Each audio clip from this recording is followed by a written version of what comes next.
Hey, what's going on, family? Look, first of all, I want to thank everybody that came out and participated in the viewing watch party of the community-based film Accountability, and I explained to you all why I chose it to be a community-based film. Because I wanted to put it like this. You know how you got a politician that's running for office, and you would hear people say, well, look, the community needs to put the person in that seat. That way we know that person will represent the morals and values of the community, right? So accountability is a community-based film because I want the people to actually help and tell a story on what they want to see and how they want to see it and how they would like to see it. So that's really one of the reasons why I chose to get behind this film, Accountability. Now, Alan Wayne Johnson is the writer of the film. And how I met Alan, well, let's go back prior to that. Prior to that, I had a radio show on KPFT 90.1 FM, myself and G Walker. It was titled Street Talk, right? So I've always been in radio and journalism. I would bring my friends up to the radio show. You and some of them we still work together today. That's Muhammad 2G.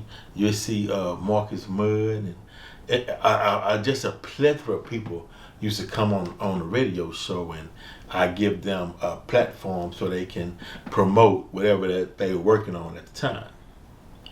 And so I shot a video. Fatir Muhammad was uh, the behind the camera, and I directed the video. And that from that point on, it gave me an interest in filming. So a friend of mine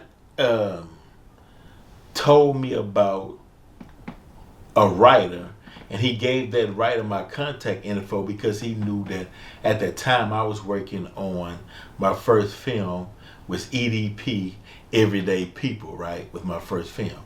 So he wrote a film titled Accountability, which was based upon a movie producer and also a radio personality and a love struggle between the producer and his love interest, and later on he finds the one towards the end that understands that he can deal with, and I'll show you that in the final version of Accountability, right?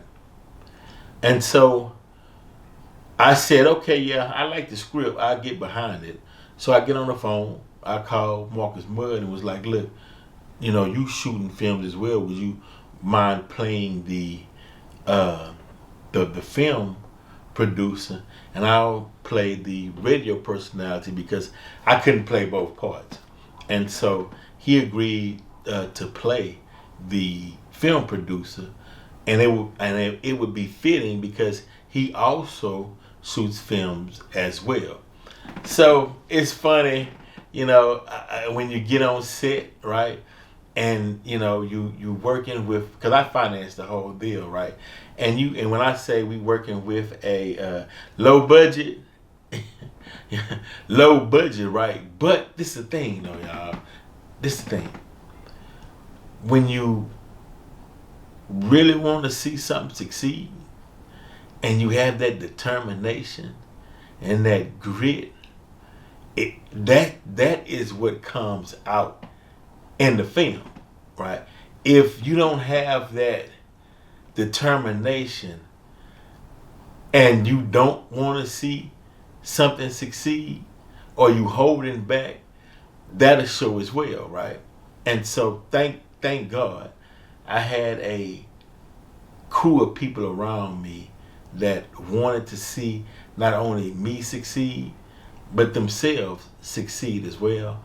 So that's why when you all see the final version, because I had to bring other people in, and I had to bring the community in and let them pick it apart. What do you like? What do you don't like? Let's build, because that's what it's about, community building. Because for so long, others have told our story, right? Others have created the narrative of how they would like to see us and how they want to see us, and we just played a part. And I couldn't do it, man. I didn't want to do it, right? And everybody that I hired, as far as the production team, was black, right? And the reason I did that is because, one, they say, well, man, they told me, they say, look, bro, if you get a bunch of black people together, y'all gonna be fighting with each other. It's not gonna come out right. People gonna have attitudes. People gonna want more money. Folks gonna walk out on you. People gonna judge you for what's done. And all of that. And I'm like, look, if not us, then who? Who? We talk about unity. We talk about black pride. We talk about black power. We talk about, and that's all talking. But but the experience, right? Because you got to start somewhere, right? And so from that experience, right, it led me to believe that it's nothing that we can't accomplish, right?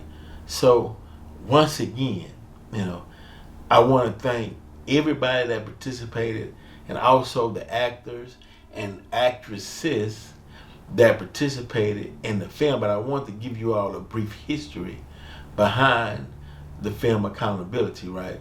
And we're not through. And then also, I want you to know that I will be doing a documentary behind the scene footage of Accountability, and I'll put this right here on the YouTube page, Vropic Radio VCM Films, right? So you all can check that out as well, right? That way, for any budding producer who has a goal, a dream that they want to come out and pursue the film world, and directing, producing, sound, camera work, whatever you like, editing, use this as a guide, right? And then make you one better than what we've did. And this is for the youth. And that's what it's about. The youth, you are supposed to do better than what we've done, because you have the technology to do it, right? And the energy, and you don't have a lot of the pitfalls or holder backers that we've had coming up. You know what I mean? You got more freedom to go out and explore and build, man. Be the best you. But in closing, I just wanted to let you all know what accountability is about, and why I chose to bring that topic, and why, if you notice, you'll hear everybody talking about accountability. Like Princess said in the movie, accountability this, accountability that, right? Because going into the year 2025, that will be a big topic, because accountability means progress, right? Forward progress. You're not going backwards, right? And we're not going backwards too. So stay tuned. We're going to keep it real right here on Vropic Radio. And another thing, it's nothing wrong. And this is for the rest of the world. All other races for the rest of the world. Don't get in the way of black people rebuilding themselves after the horrific history that we experienced during slavery, racism, Jim Crow, the black codes, and the whole 9 yards, civil rights movement, everything. I mean, we've been pushing ahead and fighting an uphill battle, but we haven't given up. And we have to work with each other and not against each other, and not take Willie Lynch's motto into the future. And I see a lot of people doing that, and one thing I gotta say this too, right? Because I've been on the rail, I can go. But look, An agent. Sometimes an agent, in your mind, you might think an agent is somebody who's sworn in, who wears a badge, and they're an agent for the government to come out and purposely sidetrack the progress or progression of the people, right? But also an agent, or you can say a free agent, is someone who don't have a badge. They're not getting paid. They just passing on the mindset of the colonizer, right? They passing on the ideology of the colonizer, right? They passing on the history and the way that the colonizer told that history. They take it and they pass it on. That's why Columbus, right? They had to take that out because that was a lie. People already here. He didn't discover America, right? But it took a while for that to come out because you still had people pushing Columbus discovered America. You had this side saying, nah, people's already here, how can they discover it, right? That's the same thing with Black history. Black history was written in different languages. You had the English version of what his story of how he told Black history. But then you had Black history that was written in Spanish that told a different account when De Soto or the Spaniards arrived and what they saw. Then you had Arabic.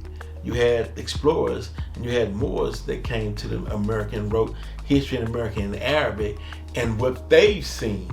And if you look at it, some of the it's a difference, put it like that, and what was seen. Some whitewashed it and made the people that they saw when they first arrived to be white people, like they did Egypt, and it's so. But I understand why it was done, put it like that. You know, I understand why Jesus was painted white, put it like that. And this has nothing to do with race. It's about history, truth, and facts, because sometimes people need that truth and those facts so they can stand solid. They can have something to motivate them to believe in versus being lied to and making them depressed and feeling like they never contributed anything to society. So what is my net? What is my worth? You know, what somebody tell me what did I produce into society to help build society? You know, where do I stand in this whole scheme of things, right? But if you believe the lie, then you'll feel like you never contributed or built anything towards society. But when you go back and research and you gather the truth, then you understand, oh damn man, we did a lot. I can hang my hat on that and I can be proud of that, right? So hey, everybody is taking accountability or being accountable for their thoughts, actions, and their minds. Right here on Bro Pick Radio, VCM Films. We out.